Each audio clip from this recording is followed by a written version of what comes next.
Of those signings we've spoken about, Dharmesh, Luka Modric was one where Chelsea beat Arsenal to the punch, and Arsenal are moving to find another forward player. Yeah, when they missed out on Modric, we said that Arsenal would have been looking at other targets alongside Modric because they knew how difficult that deal was going to be, given that Shakhtar was saying £88.5 million in a certain structure, or he wasn't going to go anywhere. Well, they've got an agreement now with Brighton for Leandro Trossard, and the deal is £20 million in an initial payment and £7 million in add-ons, so a total fee, it potentially could be £27 million.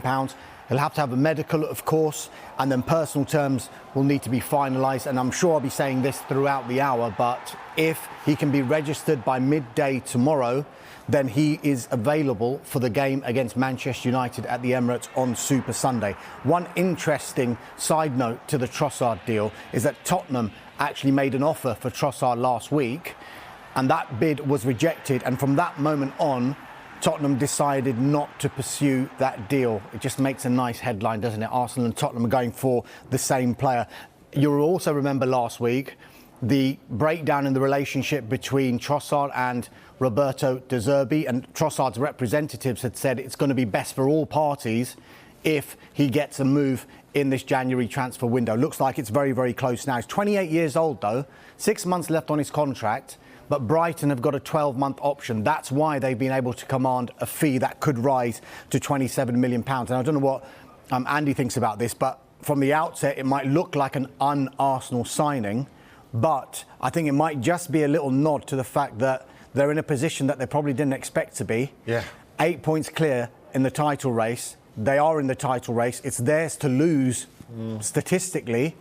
And maybe Trossard is there to provide competition with someone who has got Premier League experience, who can hit the ground running when he arrives there. I'd agree with that, Dharmesh. I think you look at him, he's someone who's Premier League ready, and he's Arsenal ready. If you look at his sort of skill set, really, it really would suit Arsenal, I think. And he started this season really well until all the difficulties with the club and with De Zerbi. And I think we look at how the World Cup has affected different players. That's maybe the reservation I would have about Leandro Trossard. He seems to have become very upset very quickly. And you know what? Going to the World Cup, not being able to get in a bad team through no fault of your own, and sitting there twiddling your thumbs while your mates muck it up, I think is probably something that could push you to that zone. But look, he can get all that frustration out of his system now.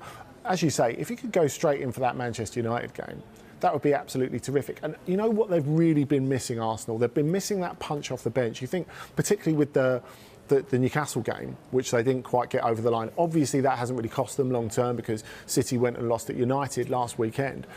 But that extra punch, and also with no Gabriel Jesus, I think that sort of all-round forward. Eddie Nketiah is a great finisher, but he hasn't got the multifaceted game that Gabriel Jesus is doing, and it means they don't have to rush him back.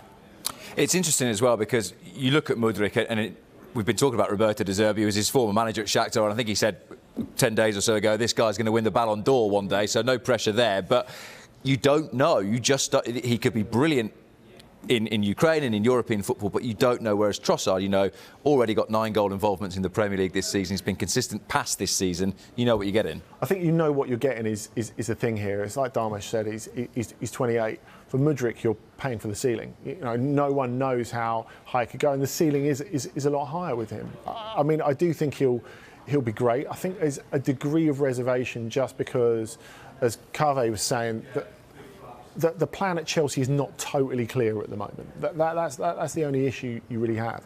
As far as what Modric is able to do, and has done in different teams, because of course Shakhtar lost a load of overseas players last summer, and yet he was still able to step up with relatively little first team experience and just absolutely smash it in the Champions League. He wasn't good, he was outstanding in the Champions League group, in a really difficult Champions League group against good opposition.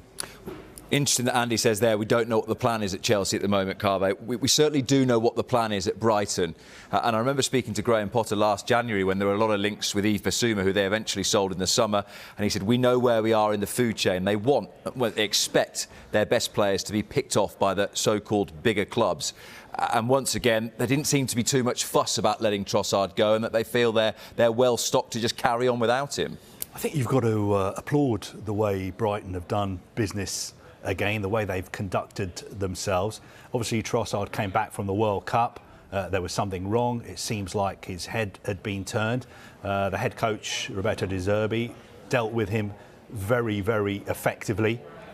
Basically said, if your head's not right, if you're not 100% at Brighton, then you're not going to be training with us. He was excluded. And again, we've seen Brighton getting a very, very good price for one of their players. We've seen it before with Cucurella, with Bissouma, with Ben White.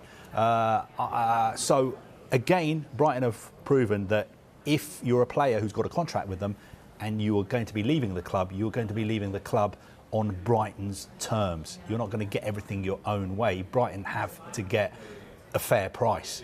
And this time round, for a 28-year-old player, it looks like they have got a very good price. I think it's a deal that's good for everybody. I think it's going to be good for Arsenal as well. And I think the other thing, as far as Brighton are concerned, is how well Mitoma has been playing. He's been one of the most exciting players in the Premier League this season. So I'm not sure Brighton fans are going to be missing Trossard that much, although he did exceptionally well for them when he was there.